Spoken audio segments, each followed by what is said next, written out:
Hello दोस्तों, तो फिर एक बार स्वागत करती हूँ आपके अपने YouTube channel target exam study platform पर।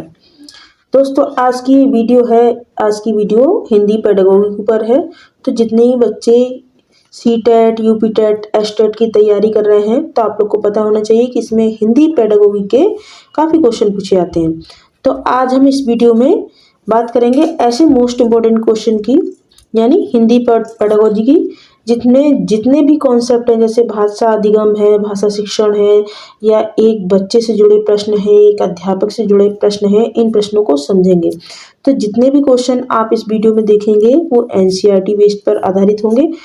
तो आप लोगों ने हिंदी बहुत पढ़ी होगी, व्याकरण भी बहुत पढ़ी होगी, बट हिंदी पेडागोगी इसमें बहुत से भाई बहनों को एग्जाम में दिक्कत होती है। तो हमें इस बार जो टारगेट है वो 130 का रखना है और पूरे जोश के साथ जमकर स्टडी करनी है। पिछले पेपर में जिन भाई बहनों का जो स्कोर है कम रह गया है, तो वो लोग निराश ना हो और इस बार जमकर मेहनत करें, जिससे आपका जो स्कोर है वो 130 प्लस जाए। तो चलिए आज की वीडियो को शुरू करते हैं। पहला क्वेश्चन देखते हैं क्या है। हमारी कक्षा में बच्चे भिन्न भिन्न भाषिक पृष्ठभूमि से आते हैं, अतः उनकी भाषाओं को भी कक्षा में सम्मान देना अनिवार्य है। उनकी भाषाओं को सीखना सभी शिक्षार्थियों के लिए अनिवार्य है, या फिर भाषा की पाठ्य पुस्तक में उनकी सभी भाषाओं के शब्द वाक्य होना अनिवार्य है।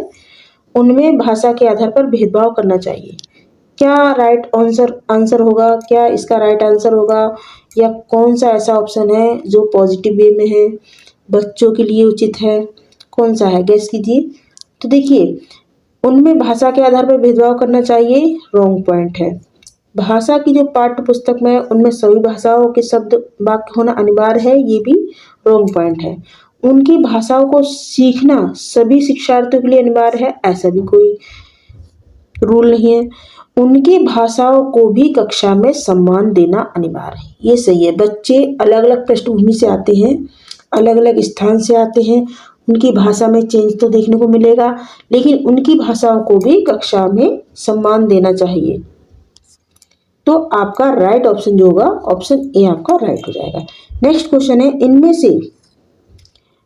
इनमें से प्राथमिक स्तर पर भाषा के आंकलन का सर्वाधिक उचित तरीका क्या है? किसी पाठ की 5 पंक्तियां पढ़वाना, या बच्चों को चित्र वर्णन और प्रश्न पूछने के अवसर देना, या बच्चों से पत्र लिखवाना, बच्चों से प्रश्नों के उत्तर लिखवाना। देखिए, प्राथमिक स्तर के बच्चे हैं, कैसे बच्चे हैं? प्राथमिक स्तर के बच्चे हैं। बच्चों से पत्र लिखवाना या बच्चों से प्रश्न के उत्तर लिखवाना, ये आपके निगेटिव पॉइंट।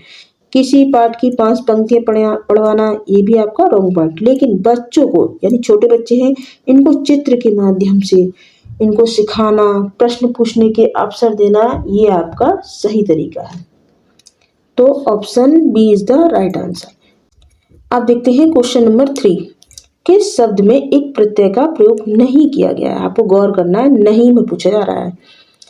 इस तरह के क्वेश्चन भी आपकी हिंदी पेडागोगी में पूछे जाते हैं। अब देखिए, आप लोग को पता होगा, उपसर्ग जो होते हैं वो शब्द के आरंभ में लगते हैं और प्रत्यय शब्द के एंड में लगता है। तो देखिए, प्राकृतिक में एक लगा दिया तो क्या हो जाएगा? प्रकृति में अगर एक लगा दिया प्राकृतिक, स्वभाव में एक लगा दिया स्वाभाविक, जीव में अगर एक लगा दिया जीविक हो गया। लेकिन भय नहीं होता है, तो आपका नहीं में आंसर देना है। तो यहाँ पर option A is the right answer. Next question, भाषा सीखने का व्यवहारवादी दृष्टिकोण डॉट पर बल देता है। किस पर बल देता है? जो भाषा सीखने का व्यवहारवादी दृष्टिकोण होता है वो किस पर बल देता है? अनुकरण, रचनात्मक, भाषा प्रयोग या अभिव्यक्ति पर? तो देखिए, भाषा सीखने का व्यवहारवादी जो दृष्टिकोण है ये अनुकरण पर बल देता है। किस पर बल देता है? अनुकरण पर। अनुकरण का अर्थ क्या होता है? जब आप चीजों को दूसरों के माध्यम से सीखते हैं, यानी ज्यों का त्यों करते हैं, ये अनुकरण का अर्थ होता है। नेक्स्ट क्वेश्चन, भाषा डॉट डॉट और डॉट का उत्तम साधन है। किसका? सुनने, बोलने, सोचने का, या पढ़ने, लिखने, समझने का, या पढ़ने, लिखने, संप्रेषण का, या सोचने, महसूस करने, चीजों से जुड़ने का? बताइए किसका उत्तम साधन है? तो देखिए, यहाँ पर जो इसका राइट आंसर होगा वो होगा कि भाषा सोचने, महसूस करने और चीजों से जुड़ने का उत्तम साधन है, ऑप्शन डी। अब आप लोग कहेंगे कि इसमें ऑप्शन बी भी राइट है, यानी पढ़ने, लिखने, समझने, बिल्कुल हो सकता है, लेकिन इससे ज्यादा बेटर जो आंसर होगा वो होगा ऑप्शन डी। ऑप्शन डी क्यों होगा? देखिए भाषा क्या है, एक ऐसा माध्यम है जिसके द्वारा आप अपनी बात को दूसरों तक पहुंचाते हैं, अपने विचारों को संप्रेषित करते हैं। और जब हम अपनी बात को दूसरों तक पहुंचाते हैं तभी हम उसको सोचते हैं, महसूस करते हैं और इससे क्या होता है, हमें अनेक फैक्ट से जुड़ने का, अनेक चीज़ों से जुड़ने का मौका मिलता है। तो ये आपका राइट आंसर हो जाएगा। नेक्स्ट क्वेश्चन है, कक्षा 1 और 2 के शुरुआती समय में पढ़ने का जो आरंभ डॉट से हो और किसी डॉट के लिए हो, क्या होना चाहिए? कक्षा 1 और 2 के बच्चों की बात की जा रही है, इनका जो शुरुआती समय है पढ़ने का आरंभ कैसे होना चाहिए? अर्थ और उद्देश्य के साथ? बिल्कुल नहीं। अक्षर ज्ञान मनोरंजन हो सकता है। शब्द पहचान मूल्यांकन? देखिए मूल्यांकन ये नेगेटिव पॉइंट है, ये नहीं हो सकता। अक्षर ज्ञान उद्देश्य ये भी नहीं। तो देखिए सबसे जो बेहतर है आंसर वो इसका हो जाएगा अक्षर ज्ञान और मनोरंजन। यानी बच्चे छोटे हैं, कैसे हैं? बच्चे छोटे हैं, क्लास 1 और 2 के बच्चे, तो इनको हमें अक्षर ज्ञान मनोरंजन यानी खेल खेल में बच्चों को सिखाना है। तो यहाँ पर option B is the right answer. Next question, Hindi भाषा का मूल्यांकन करते समय आप सबसे ज्यादा किसे महत्व देंगे? हिंदी भाषा का मूल्यांकन करते समय आप सबसे ज्यादा किसे महत्व देंगे? सीखने की क्षमता का आंकलन, काव्य सौंदर्य, निबंध लिखने की योग्यता या व्याकरण के नियम? देखिए प्राथमिक स्तर के बच्चों की बात की जा रही है, व्याकरण के नियम हो नहीं सकता, निबंध लिखने की योग्यता बिल्कुल नहीं, काव्य सौंदर्य बिल्कुल नहीं, क्योंकि छोटे बच्चों की बात हो रही है। तो यहाँ पर option A is the right answer. सीखने की क्षमता का आंकलन करना है। किसका करना है? सीखने की क्षमता। देखिए मूल्यांकन जब करना होता है तो हमें बच्चे के क्या होता है, तो हमें बच्चे की कैपेसिटी का करना होता है। जब हम मूल्यांकन करते हैं वो किसका करते हैं? बच्चे की कैपेसिटी का करते हैं, कि हम जो पढ़ा रहे हैं तो बच्चे उसे किस स्तर तक सीख रहे हैं, बच्चे ने किस स्तर तक सीखा है और वे उसमें क्या क्या त्रुटियां कर रहे हैं। तो हम इसी आधार पर तो बच्चे का मूल्यांकन करेंगे। तो यहाँ पर option A is the right answer. Next question देख लेते हैं, बच्चों की भाषा के आंकलन का सबसे प्रभावी तरीका कौन सा है? लिखित परीक्षा, बच्चों के उत्तर देना, श्रुतलेख या प्रश्न पूछना, पढ़ी गई सामग्री पर प्रतिक्रिया व्यक्त करना? बताइए सबसे राइट आंसर इसमें क्या होगा?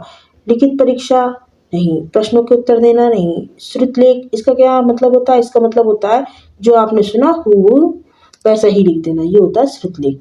अब यहाँ पे देखिए बच्चों की बात हो रही है, बच्चों की भाषा आंकलन की बात हो रही है, तो यहाँ पे सबसे प्रभावी जो तरीका होगा वो होगा प्रश्न पूछना और पढ़ी गई सामग्री पर प्रतिक्रिया व्यक्त करना।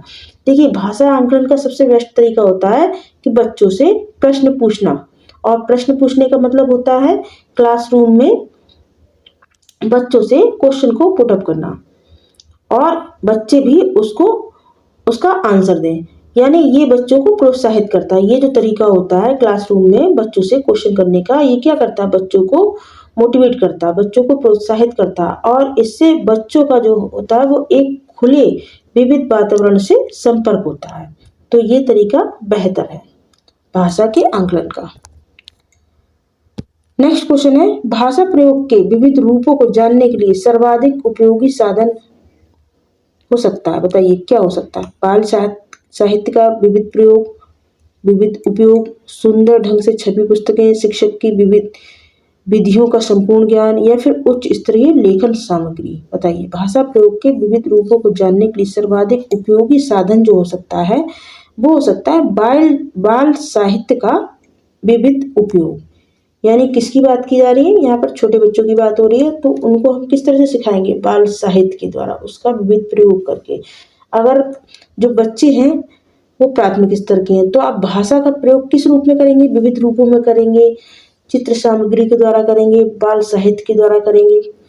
अब देखते हैं नेक्स्ट क्वेश्चन, बच्चे विद्यालय आने से पहले कैसे होते हैं? अपनी भाषा की नियमबद्ध व्यवस्था की व्यवहारिक कुशलता के साथ आते हैं या कोरी स्लेट होते हैं या फिर भाषा का समुचित उपयोग करने में समर्थ नहीं होते या भाषा के चारों कौशलों पर पूर्ण अधिकार रखते हैं? देखिए यहाँ पर बच्चे छोटे हैं तो ऑप्शन डी नहीं होगा। भाषा का समुचित उपयोग करने में समर्थ नहीं होते ये भी गलत है। कोरी स्लेट होते ये भी गलत है। भाई आप भी छोटे रहे होंगे और जब आप पहली बार विद्यालय गए होंगे तो क्या आप कोरी स्लेट बन के गए होंगे? उस समय आपको कुछ नहीं आता होगा? ऐसा नहीं होता है। तो जब आप स्कूल गए होंगे उस समय आपको कुछ न कुछ तो जरूर आता होगा। तो क्या आप उस समय बोलना नहीं जानते थे? जानते थे। बच्चा जब पहली बार विद्यालय जाता है तो घर की बोली के साथ जाते हैं, यानी अपने घर के माहौल में जो वहाँ पर भाषा बोली जा रही है उसके साथ जाते हैं। तो आपके साथ क्या जाती है? आपकी मातृभाषा जाती है और क्षेत्रीय भाषा जाती है जो आसपास में बोली जाती है। तो यहाँ पर जो राइट आंसर होगा वो होगा कि आपकी अपनी भाषा की नियमबद्ध व्यवस्था की व्यवहारिक कुशलता के साथ आते हैं। तो यहाँ पर the right answer. Next question देखते हैं। प्राथमिक स्तर पर भाषा की पाठ्य पुस्तकों में किस तरह की रचनाओं को स्थान दिया जाना चाहिए? प्राथमिक स्तर पर जो भाषा है उसकी पाठ्य पुस्तकों में किस तरह की रचनाओं को स्थान दिया जाना चाहिए? विदेशी साहित्य की रचनाएं या फिर ऐसी रचनाएं जो बच्चों के परिवेश से जुड़ी हों और जिनमें भाषा की अलग अलग छटाएं हों, या केवल कहानियां कविताएं? तो देखिए, प्राथमिक स्तर के बच्चे हैं तो यहाँ पर जो रचनाएं वो ऐसी होनी चाहिए जो बच्चों के परिवेश से जुड़ी हों, जिनमें भाषा की अलग अलग छटाएं हैं। तो option B is the right answer. Next question है, भाषा अर्जन में महत्वपूर्ण है। भाषा अर्जन में महत्वपूर्ण है, क्या है महत्वपूर्ण? भाषा का शिक्षक, पाठ्य पुस्तक, भाषा के व्याकरण, या फिर भाषा के विभिन्न रूपों का प्रयोग? क्या होना चाहिए इसमें? भाषा के अर्जन में जो महत्वपूर्ण है। तो देखिए, भाषा अर्जन में जो महत्वपूर्ण है वो है भाषा के विभिन्न रूपों का प्रयोग। हमें क्या करना है? भाषा के विभिन्न रूपों का प्रयोग करना है। आप देखते हैं नेक्स्ट क्वेश्चन।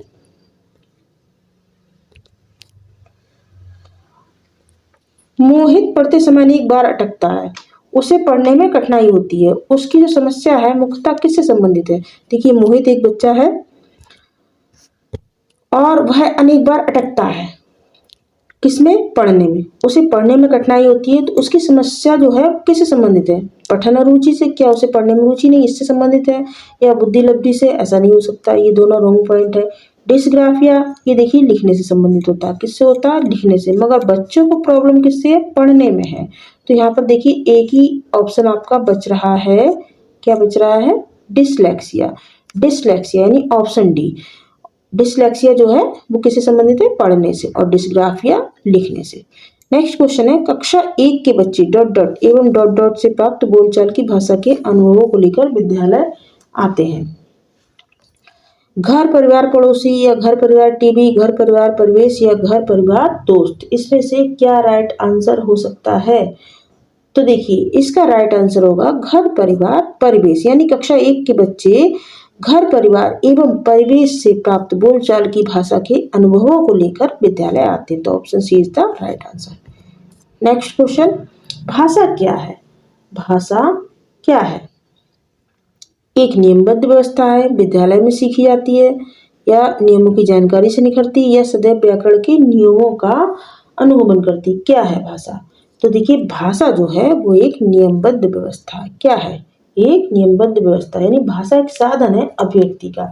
हम अपनी भाषा के माध्यम से, भाषा बोलचाल के माध्यम से ही तो अपनी बातों को, अपनी अभिव्यक्ति को दूसरों तक पहुंचाते हैं, जिसको हम किस तरह से पहुंचाते हैं? बोलकर या फिर लिखकर।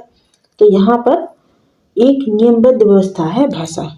नेक्स्ट क्वेश्चन है, अपराध शब्द में कौन सी संज्ञा है? अपराध शब्द में कौन सी संज्ञा है? व्यक्तिवाचक संज्ञा, जातिवाचक, भाववाचक, या पदार्थवाचक? तो देखिए, अपराध शब्द में जो संज्ञा है वो है भाववाचक। नेक्स्ट क्वेश्चन, प्राथमिक स्तर पर शिक्षा का माध्यम क्या होना चाहिए? हिंदी भाषा होनी चाहिए, अंग्रेजी भाषा होनी चाहिए, उर्दू भाषा होनी चाहिए, या फिर बच्चे की मातृभाषा? तो देखिए, जहाँ पर बच्चे की बात हो रही है, अपनी मातृभाषा की बात हो रही है, तो वही आपका राइट आंसर होगा। Option D is the right answer. अब देखते हैं क्वेश्चन नंबर 18, छात्रों में रटने की प्रवृत्ति रोकने हेतु कैसे प्रश्न पूछे जाने चाहिए? लघुत्तरीय प्रश्न, वस्तुनिष्ठ प्रश्न, या दीर्घोत्तरीय, या निबंधात्मक? तो देखिए, छात्रों में रटने की प्रवृत्ति को रोकने हेतु वस्तुनिष्ठ प्रश्न पूछे जाने चाहिए। निबंधात्मक, दीर्घोत्तरीय, लघुत्तरीय प्रश्न, ये क्या है? ये आपके रॉन्ग आंसर है। वस्तुनिष्ठ प्रश्न, इसमें क्या होता है? इसमें देखिए 4 ऑप्शन दिए होते हैं, इसमें आपको एक सही चूज करना होता है और इनको हमें रटना भी नहीं पड़ता है। तो यहाँ पर राइट आंसर आपका ऑप्शन बी हो जाएगा। Option B is the right answer. Next question है, प्राथमिक समाजीकरण है। प्राथमिक समाजीकरण है, क्या है? किशोरावस्था में समाज से सीखना, शिक्षकों का अनुसरण करना, या शुरुआती आयु से परिवार एवं मित्रों से सीखना, या प्राथमिक स्तर पर समाज से सीखना? क्या हो सकता है प्राथमिक जो समाजीकरण, प्रथम समाजीकरण क्या होता है? तो देखिए, प्रथम जो समाजीकरण है वो है शुरुआती आयु में परिवार एवं मित्रों से सीखना। बच्चा कहाँ से सीखता है शुरुआती आयु में? अपने परिवार से सीखता, अपने मित्रों से सीखता। बच्चे का पहला विद्यालय कौन सा होता है बताइए? तो बच्चे का पहला विद्यालय होता है उसका अपना घर परिवार। और पहला गुरु कौन होता है? तो बच्चे के जो पहला गुरु है वो उसकी माँ होती है। नेक्स्ट क्वेश्चन है, एक अच्छे परीक्षण की कौन सी विशेषता नहीं है? देखिए इसमें नहीं पर गौर करना है, कौन सी नहीं है? तो देखिए वैधता है, विश्वसनीयता है, वस्तुनिष्ठता है, मगर एक अच्छे परीक्षण की जो विशेषता नहीं है वो है उत्तीर्ण करना। ये कोई अनिवार्य नहीं है, ये जरूरी नहीं है, तो ये इसकी विशेषता नहीं है। तो option D is the right answer. Option D is the right answer. So thanks for watching. Video आपको अच्छा लगा हो तो इसको एक लाइक ज़रूर करें और इसको अपने दोस्तों में शेयर करें। दोस्तों जो पहली बार जुड़ रहे हो चैनल को सब्सक्राइब कर लें, जिससे आपको आने वाली वीडियो का नोटिफिकेशन मिल जाएगा। और आप लोग सीटेट की तैयारी कर रहे हैं तो आप प्लेलिस्ट में वीडियो देख सकते हैं, आपकी सीटेट की तैयारी में काफ़ी हेल्पफुल साबित होंगे। Thank you.